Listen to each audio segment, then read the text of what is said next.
Mahilig ka ba mag-travel? Alam mo ba na pwede mong pagkakitaan at ikarir na ang passion mo? If you are interested, you gotta watch this. Videos that will make you wealthy and debt-free. Hi there, this is Chinky Tan, your pambansang wealth coach. Sa episode natin na ito, pag-uusapan po natin yung mga travel at mahilig maggala. Alam nyo, pwede natin pagkakitaan yan. Pero, bago natin pag-usapan yan, I'm here to share you ideas and expertise on monetizing yung tinatawag nating skills and passion mo. Pero itong ideas na pinapresent ko is just meant to inspire para ikaw ay magkaroon ng malalim na kaalaman. 'Di ba? Kung gusto mo pang malaman yung details nito, I recommend you seek guidance from experts in your chosen field. Okay? So kung mahilig ka mag-travel, ito na mga friendship. Ito. Number 1, alam mo pwede mong gawin, mag-travel agency ka. Mag-travel agency. Since mahilig ka na, ikaw na mag-book ng sarili mong mga tickets, di ba? Yung mga friends mo. Alam mo kagandahan yan, alam mo in reality, itong mga travel niyan, it's all about relationship Relationship yan. Relationship with your friends, with your relatives, kung lalo kung kilala ka, at the same time pinagkakatiwalaan ka, sa iyo magpapabook yan. Kaya nga importante rin, that is the relationships to get your clients, pero syempre, you have also to have relationships with airlines, hotels, tour operators, travel agency. Ang kagandahan niya, nagbibigay sila ng magandang komisyon. Oo. Pag nagbubook ng flight, accommodation, tour packages, nako, may kita po lahat yan.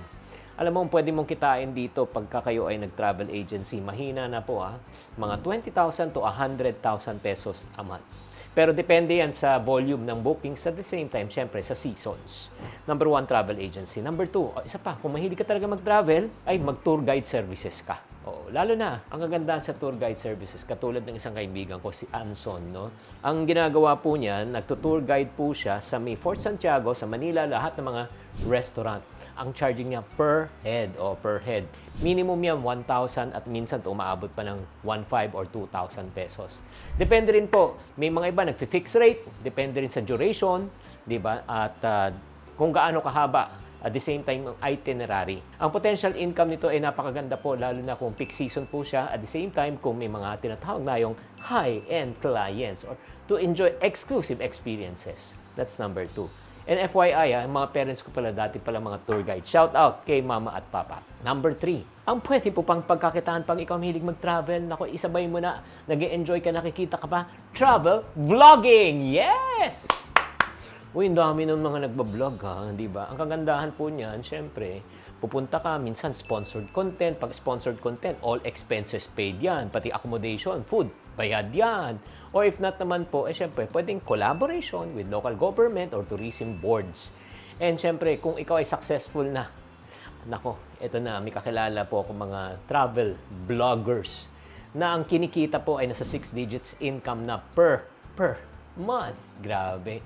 Imagine mo, nakapag-travel ka na, nag-enjoy ka pa. That's number 3. Let's go to number 4. Isa pang pwede nating sama, no, na minsan hindi masyadong napapansin to at meron pong pera. Travel photography. Gagawin mo, pipicturean ka ng mga magagandang place, tapos ibebenta mo siya sa online, pwede sa Etsy, or if not naman, sa mga publications. Diba? Ang kagandahan kasi niyan, lalo na pagka ikaw po may copyright po niyan, lalo na yung mga experienced photographer. Ay, grabe. Ang laki-laki kinikita po niyan. Siyempre, lalo na kung tinatawag natin na yung mga exotic places na hindi pa napupuntahan ng ibang tao. Laki-laki po nang pwede mong kitain dyan. That's number 4. Number 5, ito pa. Pwede tayong magtinatawag na Airbnb hosting. Kung meron po kayong mga, siyempre, lugar na pwede mong paupahan, lalo na kung kayo po ay sa mga tourist spots like Boracay. Or if not naman, Baguio. Oo, pwede nating paupahan po ang ating mga places. At syempre, pwedeng kumita rin po ng substantial amount yan. Meron akong kakilala nga na meron pa siyang pina-Airbnb, more or less ang kinikita niya per month, nasa 150,000 to 250,000 pesos per month. Pa-Airbnb lang po siya. Number 6 po, isa pang pwedeng pagkakitaan. Tinatawag natin travel consultancy. Uy, ano yan, Chinky? Ang ibig sabihin ng travel consultancy, kung may pupunta sa isang lugar, ikaw na po ang gagawa ng itinerary, ikaw na gagawa ng, kunyari, saan silang restaurant pupunta. In other words, para makatipid po sila at the same time, di ba, ma-enjoy po nila yung stay. Ang kagandahan po dito, you can charge hourly or flat rates, pwede rin package services, And then, syempre, ang kagandahan yan, pwede ka na rin parang maging tour guide na kasama po nila pag sila ay nagtutour. Isa pang hindi masyado napapansin, nako, lalo na kung kayo ay nasa mga beaches, tinatawag natin travel gear rental. O, yung mga equipments, like for example, sa snorkeling, di ba? Or like surfboarding, or if not naman po, yung mga tinatawag nating scuba diving, nako, jet ski, banana boat, ay ang dami pong pwedeng pagkakitaan yan. Yung rental rates po, nagbabago po yan, depende kung ano gusto mong i-avail. At syempre naman, profit margin, maganda rin po yan. Pero ito po ang importante lang po niyan, syempre, pangalagaan po natin yung mga equipments po natin para ika nga mas humaba pa ang buhay. Let's go to number 8. Number 8, no? Isa pang pwedeng pagkakitaan sa tourism. Yung tinatawag language translation services or maging interpreter ka. Oh, di ba? Alam mo kagandahan yan, lalo na kung, let's say, maraming mga taga-China pumupunta rito kung magaling ka mag-Mandarin. Kung kayo naman ay magaling mag-Korean, ako marami na tayong Korean visitor dito. Pwede ka rin maging translator or if not, Japanese. Ang bayaran po niya nasa per hour po yan or flat fee. Depende kung gaano kahaba. Ha? Siyempre naman, ang kagandahan yan, pag kayo po ay naging translator, siyempre kasama kayo, siyempre libre rin ang pagkain. Oh, di ba?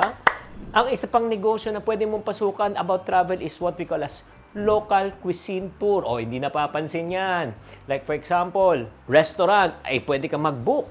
Breakfast, lunch, and dinner. Isama mo na sa package. Nung tour guide pa ang mga parents ko, ang nakakontrata na yan sa agency.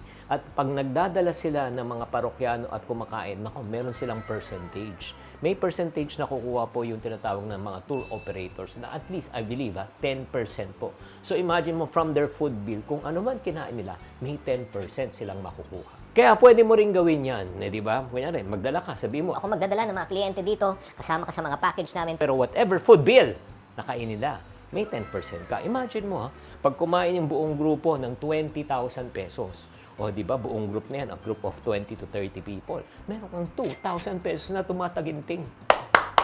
And last but not the least, kung gusto niyo naman po, meron din tayo tinatawag na online travel marketplace. Paano naman po yan? Pwede kang gumawa ng app, tapos pwede na yung app na gagamitin po nila para sila po pumunta sa different location or if not naman po, makakuha sila mga discount.